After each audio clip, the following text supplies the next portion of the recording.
So we are back in 9.4 for the second part, primarily because I just felt like that last video was getting pretty long and I needed to stop and take a breath. My document camera at home does not have a pause button, so here we go. Okay, we are going to analyze the equation of a hyperbola. We're going to do all the things and get the graph, basically. So when I look at the equation, I see that I'm not adding or subtracting anything to the x and the y, and that tells me that my center is still at the origin, so I can go ahead and plot that in if I want to. I need to get the equation in standard form, which means it needs to be equal to 1. So let's do that next. Oh, you know what? Let's go ahead and say the fact that we have the x-axis as the transverse axis, and I know that because my x squared term is positive. Alright, now let's deal with our equation. So 4x squared minus y squared equals 16. To set that equal to 1, I find that common denominator, divide everything by 16. That yields x squared over 4 minus y squared over 16 equals 1 as my equation in standard form. Now that gives me values for a and b, and we need to find c. We know that a square is always the denominator of the positive term, so a will be 2.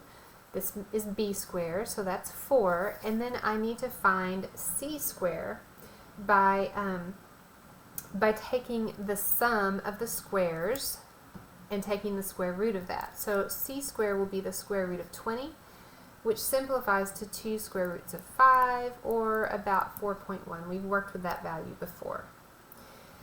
Now that I have a, b, and c, I can find the vertices and the foci, and then I can work with the asymptotes, find the equations of those asymptotes. So let's do the vertices first. My vertices, the distance to the vertices is going to be a. So the distance from center to the vertices is always a. Since my x-axis is the transverse axis, I'm moving out to the left and right 2 units from center. So my vertices, let's just say vertex 1, vertex 2, are going to be at -2, 0, and +2, 0. There's the location of my vertices. Now let's do our foci. Our foci, the distance from the center to the foci is always going to be c, AC. So my foci from center, I'm going to go square root of 20, or 2 square roots of 5, which is about 4.1. So my foci are going to be over here, just past the 4s, +4 and -4. At -2 square root 5, 0, and +2 square root 5, 0. So there are my foci. Okay, finding the asymptotes. Remember that when I do the equation for my asymptotes, I am going to do the denominator of the y squared term goes on top. So the equation for these asymptotes, oblique asymptotes, are going to be plus or minus b over ax, where b is 4, so I have 4 over 2x, positive or negative, which means the equation of my oblique asymptotes, plus and minus 2x. That is a slope of a +2 for one and a slope of a -2 for the other. The other way I can do this is to draw my rectangle. Remember, this is a, so 2a across here, which means from center I need to go up and down b. B is 4, so my rectangle is going to go out 2, up 4, and then down 4. So there's that rectangle that helps me sketch in my oblique asymptotes. My rectangle is 2a by 2b always. When I sketch in those oblique asymptotes, that slope of 2 takes me right through the corners of that rectangle. So I can sketch in my I've been doing college algebra a bunch. My oblique asymptotes here. We do more vertical asymptotes than we do oblique in college algebra. And that is going to structure or help me design the shape of my hyperbola. My hyperbola go from the vertices out, and it's curved, turned by that oblique asymptote. And my oblique asymptotes have slopes of positive and negative 2. That's my hyperbola for that given equation. Okay, what if center is not at the origin? Well, if the center is not at the origin, then my equation for the hyperbola gets more complex, the equation for the asymptotes gets more complex. Let's look at that equation for the hyperbola first. It is still going to be over a square minus over b square equals 1, no matter what. The numerator is what changes. If my transverse axis is parallel to the x-axis, that means my x squared term is positive. So I have x minus h here and y minus k there. If it is parallel to the y-axis, that means my y squared term is positive, so I have y minus k first and x minus h squared second. That should be expected because this follows our pattern. Now, the equation for my asymptotes. I have to adjust the location of the asymptote just like I adjusted our center, because the asymptotes, those oblique asymptotes, have to be oriented around the center. So I always put the denominator of the y squared in the numerator of my asymptote, so this is going to be b over a, but I also need to adjust for center. So I have y minus k, because my asymptote equation is always y equals something times x. So y minus k equals, and then I have that plus or minus b over a, but then that is times x minus h, because there is my horizontal shift of center. If I have a transverse axis parallel to the y-axis, then a is in the denominator of the y squared term. So this looks like y minus k equals plus or minus a over b times x minus h. So this piece is the same. I've just moved in the minus k minus h to adjust for where center goes. The box is still going to be drawn the same. It's just centered around center, and now center is not the origin. So this is still going to be 2a and 2b. This is still going to be 2a and 2b for my rectangle. It's just that now it is centered on a center that is not the origin. Okay, let's look at our next page and do some examples where we are not centered around the origin. Finding an equation of a hyperbola, the center is not the origin. So let's see what we're given. Find the equation. We know center, we have a focus, and we have a vertex. So let's plot the points and start there. Center is at -1, 3. -1, 3 is center. Focus is at -1, -1. So there is a focus. A vertex is at -1, +4. Okay, so that is a vertex. Well, I can see that my points are all parallel to the y-axis. So my transverse axis is going to be parallel to the y-axis because it contains vertex, center, and a focus. Because my y-axis is parallel, my transverse axis is parallel to the y-axis, I know that I have a y term is first. So that's my positive squared term. So the vertical shift is 3, is up to, my center is at -1, 3. So y minus 3 goes here, minus, and then I have x plus 1 here because my -1 is my horizontal shift. I don't yet know a and b. I've got to figure that out. But you know, it's not hard to figure out. From center, I moved 1 to get to the vertex, and that is going to be my value for a. So a is 1. 1 squared is 1. Then from center, I moved 3, 4 to get to vertex, to focus. So that is going to be C is from center to focus is 4.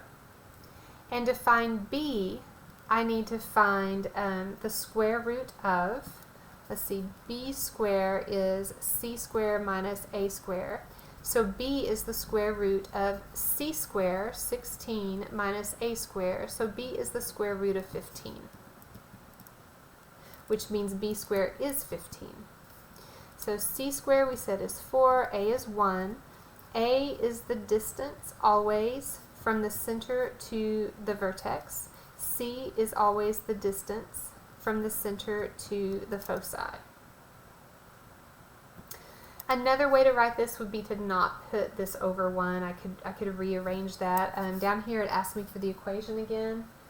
I could just as easily say y minus 3 quantity squared minus x plus 1 quantity squared over 15 equals 1. So I could take out that denominator of 1 here. I usually just leave it for my purposes.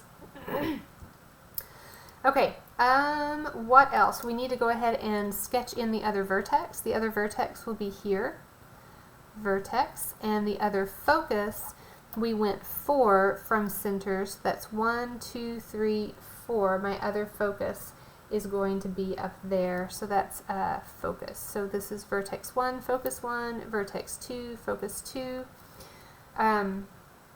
I have a choice now. I can either find those points on either side of the focus, or I can do my box and find my equations for my asymptotes. It asks for the equations for the asymptote, so let's just go ahead and do that and draw our box in. The equation for the asymptote is going to start with the shift from y equal to plus or minus, and then the denominator of y is 1 here, so that is 1 over the square root of 15, a over b, times x plus 1.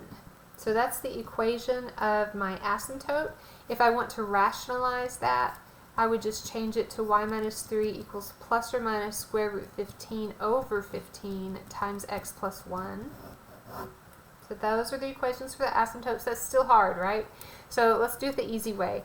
Our box. From center, I go up and down 1, so that's 2a, and then I go out b. So I'm going to go out that square root of 15, which is about 3.9, so almost 4. So from center, I'm going to go 1, 2, 3, almost 4. And then 1, 2, 3, almost 4. And there's my box, right? So I've got 2a by 2b for the size of that box. And then in that box, I can get my slope of positive or negative square root 15 over 15. So positive or negative 4/15-ish gives me my oblique asymptotes, which I can sketch in to help me structure my parabola.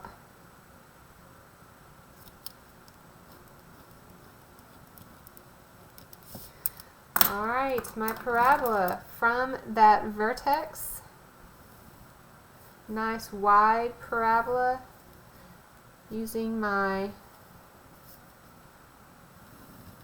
oblique asymptotes as guides. Okay, down here at the bottom of the page we're asked to analyze an equation. We will graph it on the next page, and this is actually our last example that we're going to do. We're going to do this example 8, and like I said, we are going to skip this example 9, this application problem. It's a good problem, but for some reason I just have a really hard time wrapping my mind around the sketch, which means I have a difficult time explaining it so that the sketch makes sense. So we're going to skip it, especially since you're not here to ask me questions in person about the work. We are given the equation of a hyperbola. Now, when I look at my equation, I see I have x squared and y squared, I have x and y. So I know that I have a hyperbola, and I know it's a hyperbola, not a circle or an ellipse, because I have a positive squared term and a negative squared term. My y squared is positive, So that means my transverse axis is parallel to the y-axis. My center, focus, and vertices are going to be all on that vertical line that is parallel to the y-axis. I also know my center is not going to be 0 because I have that x and y term. I'm going to have to complete the square twice so that I can see what those shifts are. So let's go ahead and rearrange our terms. We're going to start with that positive y square. I'm going to start with y square minus 6y, and I'm going to group that together, plus, then we have a, you know what, we're gonna leave that, we're going to pull out the negative. So negative 16x squared minus 64x, and then I'm going to complete the square with that. And then that needs to be equal to a positive 71. So, how am I going to clean this up a little bit? This first one, I really don't need to. This next one, I need to pull out that negative 16. So I'm going to go ahead and rewrite one more time. I'm going to complete the square here. Minus 16 times x squared plus 4x, complete the square here, equals 71. And then whatever I add in on the left, I have to add in on the right. So let's see about completing the square. Half of 6 is 3, and 3 squared is a plus 9. I don't have to multiply that one by a coefficient, so I just do plus 9 on the right. Half of 4 is 2. 2 squared is a plus 4. I do need to multiply this by the coefficient. So 4 times a negative 16 gives me a negative 64 that also needs to go over here on the right. I factor this, it gives me the same two binomial factors, x minus 3 quantity squared. Then I have minus 16 times x plus 2 quantity squared. And on the right, 71 plus 9 is 80, minus 64 gives me 16. Now, standard form means that I have to have it set equal to 1. That means I need to divide everything by 16. Well, my first term just is over 16. So that is going to be, and you know what? I switched that. I hope you guys are yelling at me at home. That should be y minus 3 quantity squared right there, because that's y squared, y minus 3 quantity squared. So my first is y minus 3 squared over 16. This is just going to be over 1, and I'm going to go ahead and leave it over 1 because it makes me happy. So that is x plus 2 squared over 1 equals 1. There is my equation for my parabola. That is all that I need to be able to graph my parabola. Now let's think about our a, b, and c while we're here. A is always the denominator here. This is a squared, so that's 4. That is my distance from center to the vertex. This is b squared, so b is 1. And that's going to be useful for my asymptote. And then we need c. Well, c squared is going to be the sum of these squares, square root of the sum of these squares. So it is square root 17, which is about 4.1, and that's the distance from the center to the foci. Alright, we have the information we need. Let's go graph this hyperbola. Let me slide that up so we can see it. And we're going to look at our next page. Okay, so there we go. Can we see it all? Just about, right? Find the center. The center is going to be at -2, +3. And find the foci. The foci are going to be 17, square root 17 out from center. Well, out from center in which direction? Up and down. Let's go ahead and plot our center. I do a much better job when I'm working from the graph. I'm visual that way. So -2, +3 puts my center here.